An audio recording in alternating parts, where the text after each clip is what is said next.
Ninth class students, last time parallel line की properties, एक दो थ्योरम्स और एग्जांपल्स किए थे हमने। एंगल्स किस तरह से फाइंड करना है, प्रॉपर्टी को किस तरह से यूज करना है हमने। और आज हम शुरू करेंगे एक्सरसाइज 6.2। पैरेलल लाइन प्रॉपर्टी हमने लास्ट वीडियो में की थी और आज हम क्वेश्चन करना शुरू करते हैं 6.2 के। अब प्रॉपर्टी को जो हमने लास्ट वीडियो में देखा था, अगर वो वीडियो देखी हुई है तो ये वाली वीडियो में तुम्हें ये एक्सरसाइज के क्वेश्चन समझ आना शुरू हो सकते हैं। फर्स्ट क्वेश्चन को लेता हूं मैं। First question, parallel line given है हमारे पास डायग्राम, और डायग्राम बना रहा हूं मैं। उसमें parallel line A B and C D, two parallel line, और एंगल एक्स और angle y, measurement 50 degree and next measurement 130 degree. ये हमारे पास डायग्राम गिवन है। क्वेश्चन है क्या प्रूव करने के लिए कहा है, find the value of x and y. Find x and y value find out करनी है और एक प्रूफ करना है हमने, शो दैट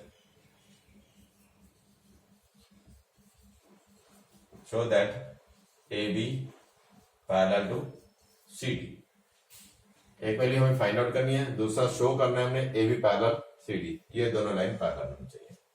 अब पैरेलल लाइन की प्रॉपर्टी क्या थी, दो लाइन पैरेलल कब है, क्या रीजन था हमारे पास पैरेलल का, हमने सीखा था alternate angles are equal, corresponding angles are equal, same side interior angle, sum of the same side interior angle is 180 degree. ये सारी प्रॉपर्टी जो हमने सीखी थी उनमें से कोई भी एक प्रॉपर्टी अगर यहां पर यस हो जाती है, that's mean these two lines are parallel. सबसे पहले हम यहां पर शो करना शुरू करते हैं, सॉल्व है। इसमें एंगल एक्स और एंगल वाई को फाइंड आउट करते हैं। तो क्या हो जाएगा, 50 plus x is equal to 180 degree. Reason क्या होना चाहिए, linear pair. Linear pair property से अब इसको हम सॉल्व कर लेते हैं। x is equal to 180 minus 50, and answer is 130 degree. पहला आंसर आ गया हमारे पास, x का answer, x is equal to 130 degree. अब हमें फाइंड आउट करना है y की वैल्यू। y की वैल्यू में क्या आ जाएगा, y is equal to also 130 degree. Reason क्या लिखेंगे हम, वर्टिकली अपोजिट एंगल।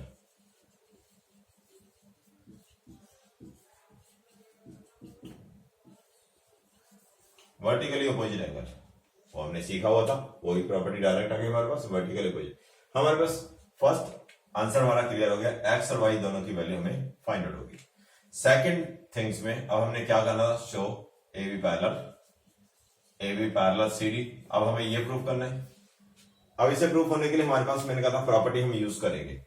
कौन सी प्रॉपर्टी, या तो alternate angles are equal, corresponding angles are equal, और same side angles are equal.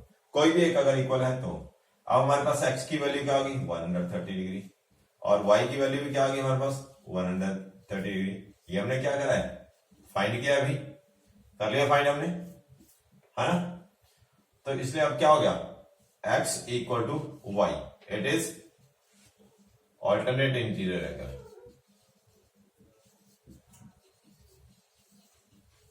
alternate interior angle, it is alternate angle, hence alternate interior angles equal हो जाएंगे तो क्या हो जाएगा, hence AB parallel to C। हमारे पास आंसर आ गया। तो वही प्रॉपर्टी जो हमने सीखी है, पीछे जो हमने प्रॉपर्टी की है, बस वही प्रॉपर्टी फॉलो करनी है। उसको फॉलो करेंगे तो हमारे पास अपने जो भी आंसर इस क्वेश्चन में पूछे गए हैं, हमारे सारे आंसर फाइंड होने शुरू हो जाते हैं। ये तो हमारा फर्स्ट क्वेश्चन। अब हम सेकंड क्वेश्चन लेते हैं।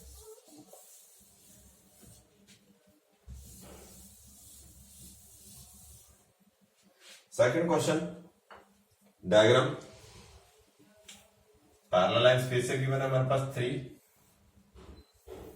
पैरेलल लाइंस और ट्रांसवर्सल लाइन एक, x y z, x y z, नाम आ गया ए बी सी डी और ई एफ।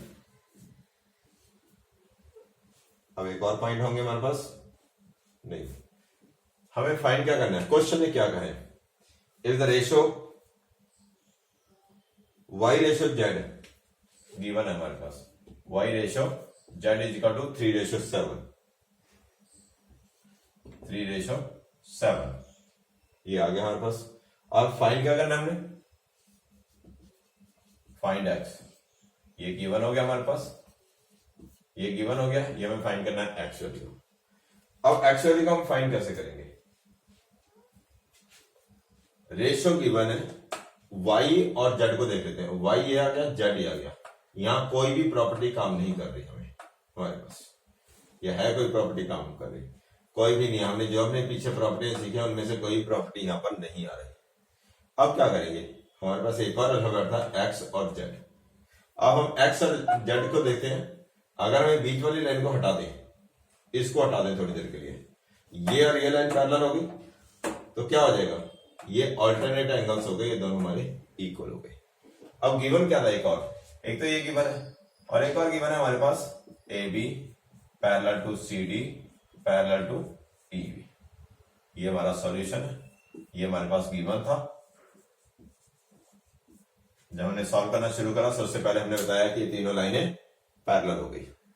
जब ये पैरेलल हो जाएंगी अब इसके बाद हम क्या बताएंगे, x equal to z, reason देंगे ऑल्टरनेट इंटीरियर एंगल,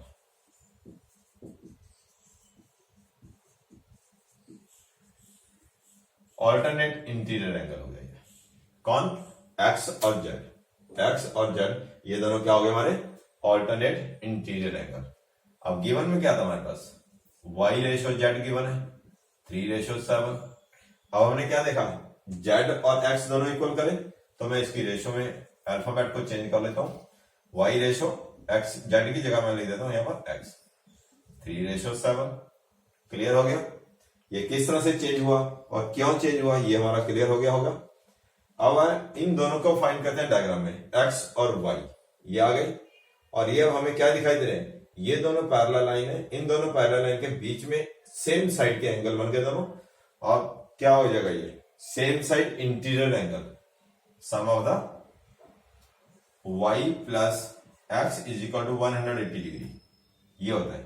हम यहां पर रीजन क्या देंगे, same side interior angle, same side interior angle, ठीक है। अब क्या आ गया, x plus y equal 180 degree, हमें रीजन भी पता लग गया, सेम साइड इंटीरियर एंगल है। अब इसका रेशियो गिवन है हमारे पास, पीछे हम रेशियो वाले एंगल को फाइंड आउट करके आए हैं, तो क्या आ जाएगा, y की वैल्यू फाइंड आउट करनी है, तो हम क्या लिखेंगे 3/10, हमने इन दोनों का भी प्लस करना होता है, 3/10 मल्टीप्लाई जो टोटल है उससे मल्टीप्लाई कर देंगे, क्लियर है।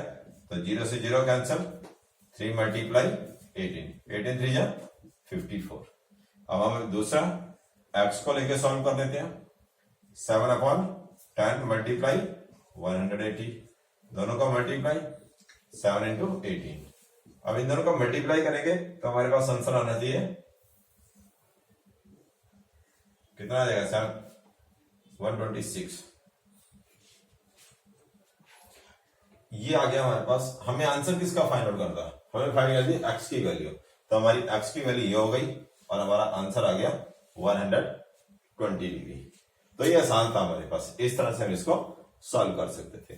क्लियर हो गया क्या था, पहले क्या था, क्योंकि जब हमने देखा जो रेशियो हमारे पास थी y रेशियो z, y और z दोनों किसी भी प्रॉपर्टी में नहीं आ रहे थे हमारे पास, तो हमने x और z को लिया पहले, x और z रीजन हमें पता था ऑल्टरनेट इंटीरियर एंगल, और जो गिवन था हमारे पास y रेशियो z ये हमारे पास गिवन था, मैं यहां पर लिख देता हूं, गिवन है ये हमारे पास। अब जब गिवन था अब हमने क्या देखा, यहाँ पर ये दो ये इक्वल है और z को रिप्लेस किया जा सकता था, इसलिए यहाँ पर क्या आ गया, z की जगह हमने क्या लिखा x। अब y और x को जब हमने डायग्राम पर देखा तो ये सेम साइड इंटीरियर एंगल में हमें दिखाई दिए, तो उसकी प्रॉपर्टी ली हमने, उस प्रॉपर्टी को यूज करके हमने ये एंगल फाइंड आउट कर लिया, हमारे पास x की वैल्यू फाइंड हो जाती है। क्लियर हो गया। इसके बाद नेक्स्ट क्वेश्चन नंबर 3, अब उसको देखते हैं।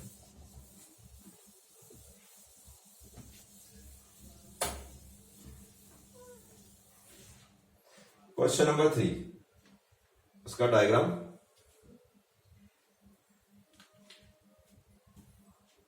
Parallel line,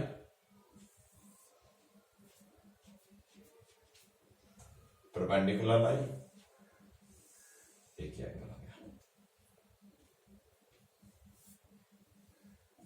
A B C D, और ये एंगल हमारा 90 डिग्री आ गया क्योंकि परपेंडिकुलर है इसको, और जी ई और यहां पे गिवन क्या है हमारे पास, क्वेश्चन को रीड करते हैं। A B parallel C D, A B parallel C D, एक ये गिवन है। दूसरा हमारे पास गिवन है E F perpendicular to C D, E F perpendicular to C D, and एक एंगल गिवन है जीई डी, एक एंगल गिवन है G E D is equal to 126 degree. ये तीन चीजें हमारे पास गिवन में होगी। अब हमें फाइंड क्या करना है, ये गिवन हो गया, अब हमें फाइंड क्या करना है। अब फाइंड में हमारे पास कुछ एंगल है जो हमें फाइंड आउट करने हैं, एजीई, और दूसरा हमारे पास एंगल गिवन है जो फाइंड करना है हमने GE F,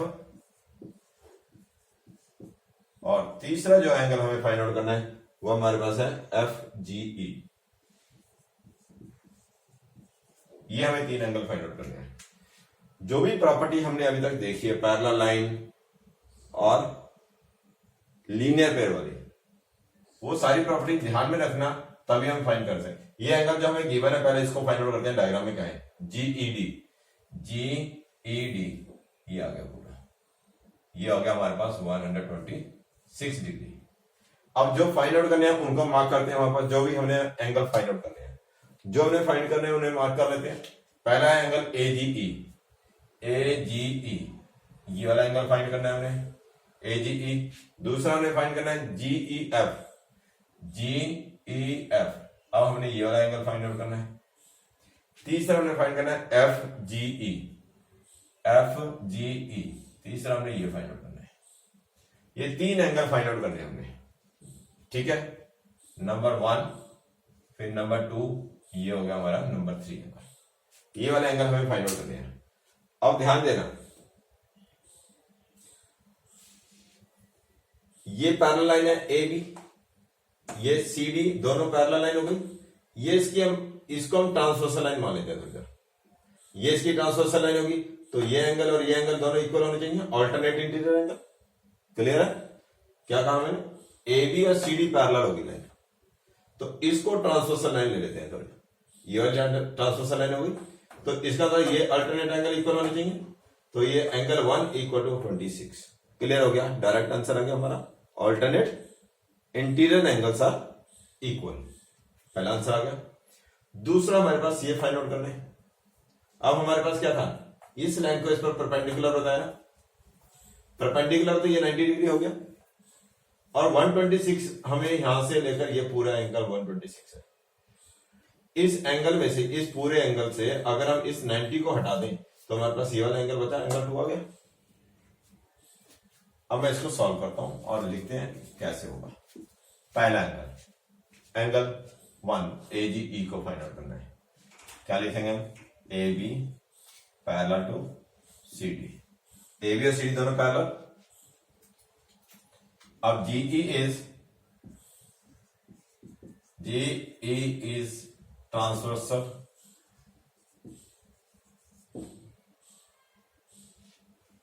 angle A G E equal to angle G E D, it is alternate interior angle।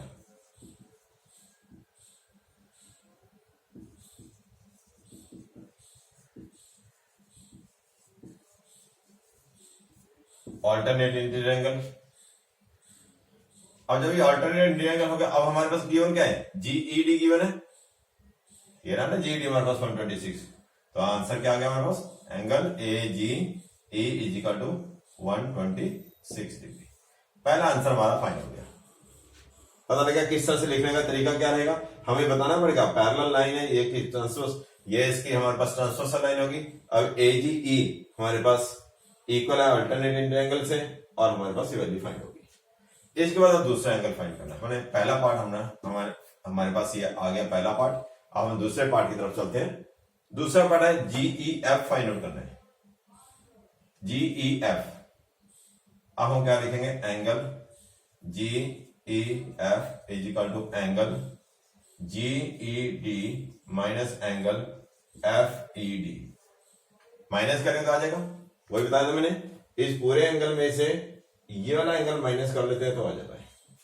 ठीक है, अब क्या आ गया, GED क्या है हमारे पास, गिवन था हमारे पास, ये तो 126 डिग्री, और ये वाला एंगल हो गया हमारा 90 डिग्री।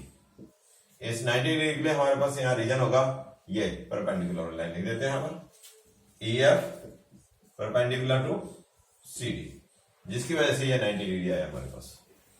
अब इन दोनों को माइनस कर देते हैं, कितना आ जाएगा आंसर, 6 और 3, ये आंसर आ गया हमारा 36 डिग्री। कोई ज्यादा मुश्किल नहीं था, हमारा आंसर आसानी से आ गया।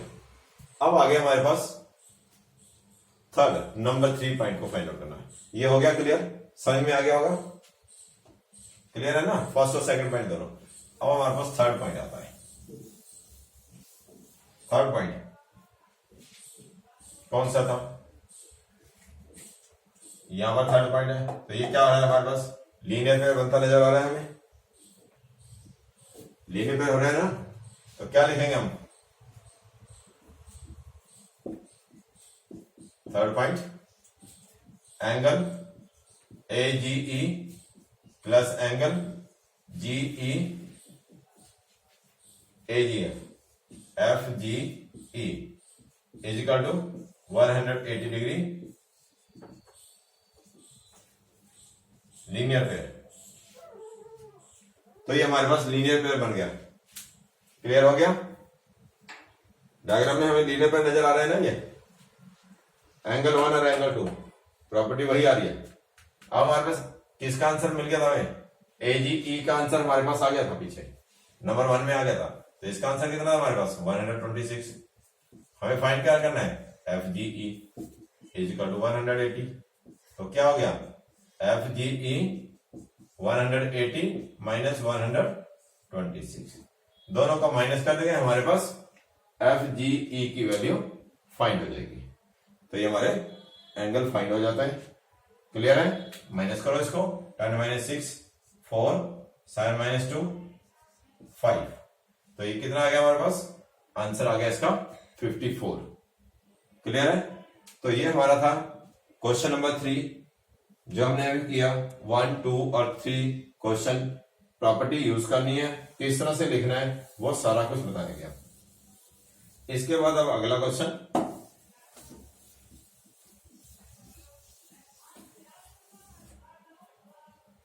नेक्स्ट क्वेश्चन होगा हमारे पास क्वेश्चन नंबर 4। और ये क्वेश्चन नंबर 4 जो हम देख रहे हैं, ये इंपॉर्टेंट क्वेश्चन में काउंट होगा, ध्यान रखना। इसका डायग्राम भी ध्यान से देखना है, और ये इंपॉर्टेंट क्वेश्चन हो जाता है।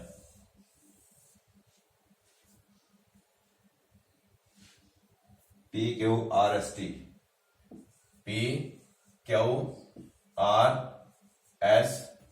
और T,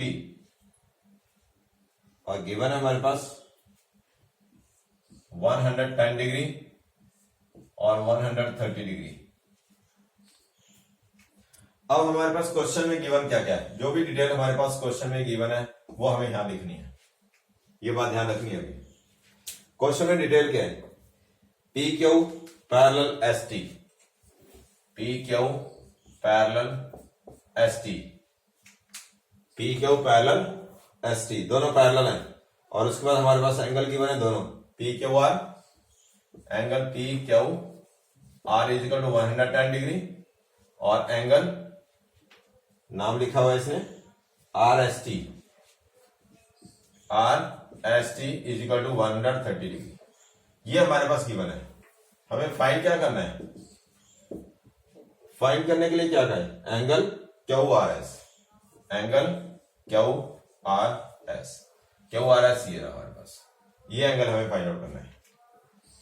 अब इस क्वेश्चन में पैरेलल लाइन तो यहां और यहां दे दी, एंगल ये फाइंड करने के लिए कहा, तो प्रॉपर्टी कौन सी लगाई, इसीलिए क्वेश्चन इंपॉर्टेंट है। अब हम एक कंस्ट्रक्शन करेंगे यहां पर, पॉइंट आर से हम एक पैरेलल लाइन ड्रॉ करेंगे। जब ये दोनों लाइनें पैरेलल हैं, जब हम इस लाइन को चाहे इसके पैरेलल ड्रॉ करें चाहे इसको इसके पैरेलल ड्रॉ करें, तो इसका मतलब ये तीनों लाइन पैरेलल हो जाती है आपस में। तो क्या है हमारे पास, फाइंड, हम पहले कंस्ट्रक्शन करेंगे, line L, L parallel to P Q parallel to S T, तीनों पैरेलल हो जाएंगी, L parallel P Q parallel S T, ये तीनों लाइन ये कंस्ट्रक्शन करी गई हमारे पास, और जो भी कंस्ट्रक्शन है वो डॉटेड लाइन में आएगी, ये ध्यान रख लेना। अब हम क्या देखेंगे, कंस्ट्रक्शन हो गई, क्वेश्चन को किस तरह से सॉल्व करना है ध्यान देना। अब ये लाइन और ये लाइन पैरेलल है, तो हम इससे ये वाला एंगल फाइंड कर सकते हैं, same side interior angle 180 degree. इसी तरह से ये लाइन और ये लाइन पैरेलल होगी, same side interior angle 180 degree, हम इस प्रॉपर्टी से हम ये वाला एंगल फाइंड आउट कर लेंगे। अब इस लाइन के ऊपर एक ही पॉइंट पर ये तीनों एंगल बन रहे हैं, तो ये क्या हो गया, ये हमारी बना रही है लीनियर पेयर की प्रॉपर्टी को, तो लीनियर पेयर प्रॉपर्टी लगा करके हम इस एंगल को फाइंड कर लेंगे।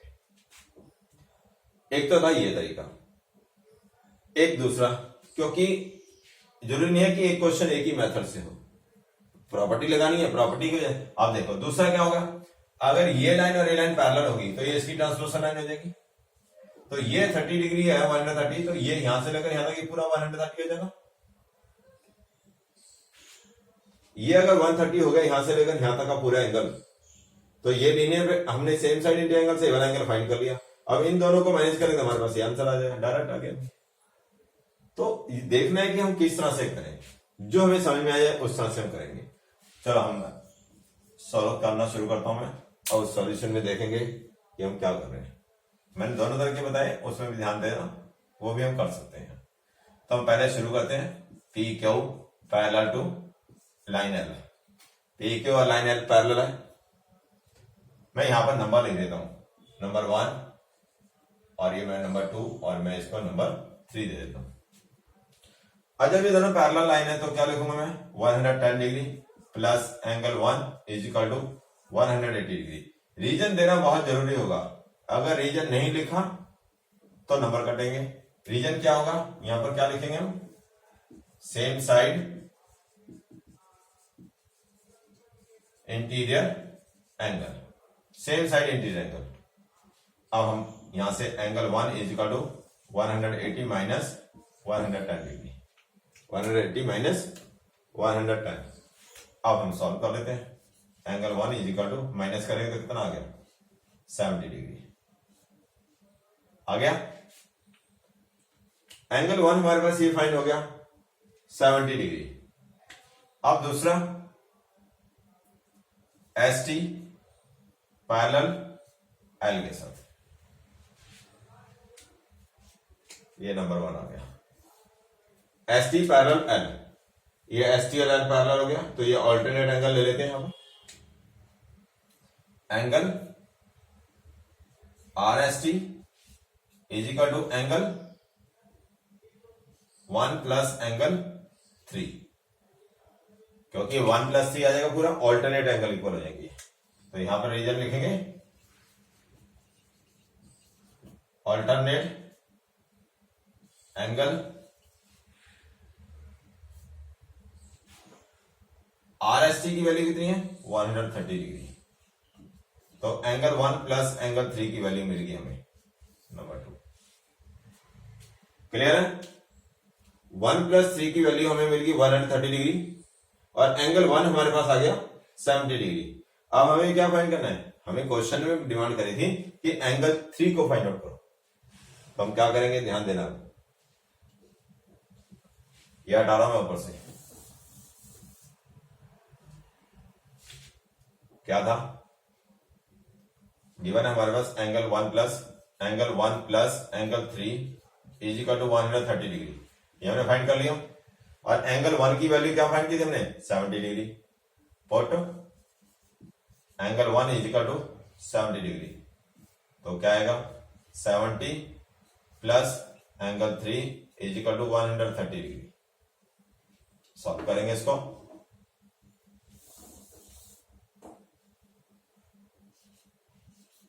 एंगल 3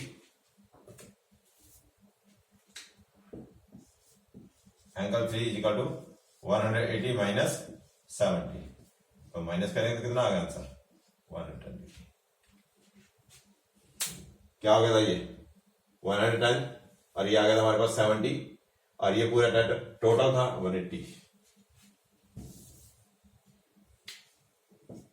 130 माइनस 70 तो आंसर आ गया हमारे पास 30 और इसको माइनस करेंगे 60 डिग्री। तो ये आंसर आ गया एंगल 3 का 60 डिग्री। तो इस तरह से ये एंगल फाइंड हो जाएगा हमारे पास आसान तरीके से। क्लियर हो गया। तो ये क्वेश्चन इंपॉर्टेंट था और ये एग्जाम के लिए भी इंपॉर्टेंट क्वेश्चन होगा, ध्यान रखना। अब इस एक्सरसाइज का एक लास्ट क्वेश्चन है, उस क्वेश्चन को करते हैं और एक्सरसाइज हमारी लमसम कंप्लीट हो गई है।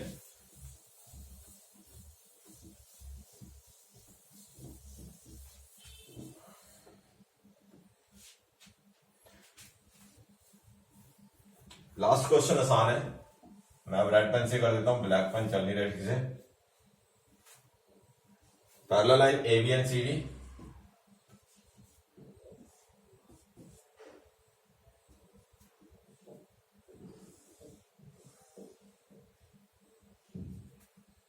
P Q are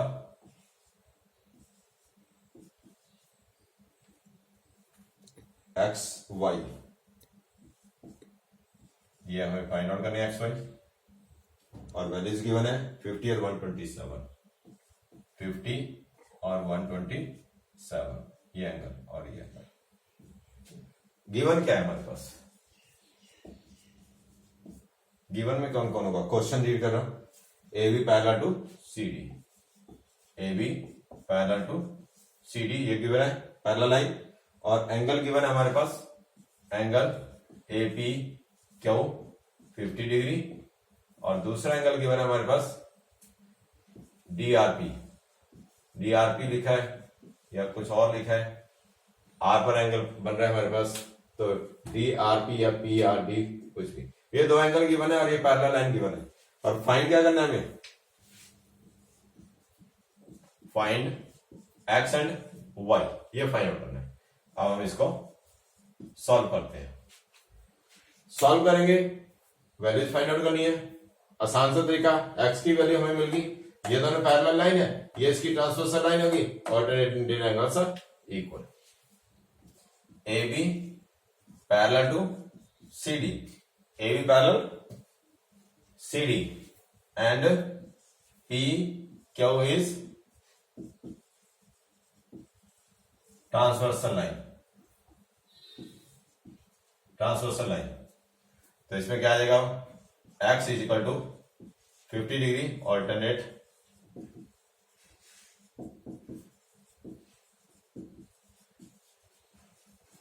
interior angle, angle x is equal to 50 हो गया, x का आंसर आ गया।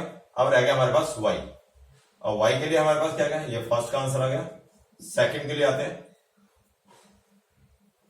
कौन सा है, y की वैल्यू का फाइंड आउट करना है। तो इसमें क्या नजर आएगा हमारे पास, A B parallel to C D, फिर से वही P Q is transversal line, P Q, अब यहां पर पी क्यू नहीं आएगी, अब यहां पर चेंज हो जाएगा हमारा पी आर हो जाएगा, पी आर हो जाएगी, इज ट्रांसवर्सल लाइन। अब क्या होता है, angle A P Q plus angle Q P R is equal to angle P R D, ये एंगल इक्वल हो गए, और ये एंगल किस रीजन से इक्वल हो गए, ऑल्टरनेट इंटीरियर एंगल से इक्वल हो गए। ये दोनों एंगल, ये और ये, क्योंकि ये इसकी ट्रांसवर्सल है, जब ये इसकी ट्रांसवर्सल होगी तो ये पूरा एंगल आ गया, और इधर से ये पूरा एंगल हो गया, ये ऑल्टरनेट एंगल नजर आ रहे हैं। तो इसलिए हम यहां पर वैल्यू पुट करते हैं इनमें, 50 plus y is equal to 127, so y is equal to 127 minus 50। अब इन दोनों को माइनस कर देते हैं, क्या आ गया हमारे पास 7 और 7। 127 माइनस 50 7 आ गया और 12 माइनस 5 7। तो आंसर आ गया हमारे पास 77 डिग्री। तो y की वैल्यू आ गई और x की वैल्यू हमारे पास आ गई। ऑल्टरनेट एंगल करके डायरेक्ट आंसर आ गया हमारे पास 50 डिग्री। तो इस तरह से ये हमारी पूरी एक्सरसाइज कंप्लीट होती है। रीजन क्या है वो लिखना जरूरी है।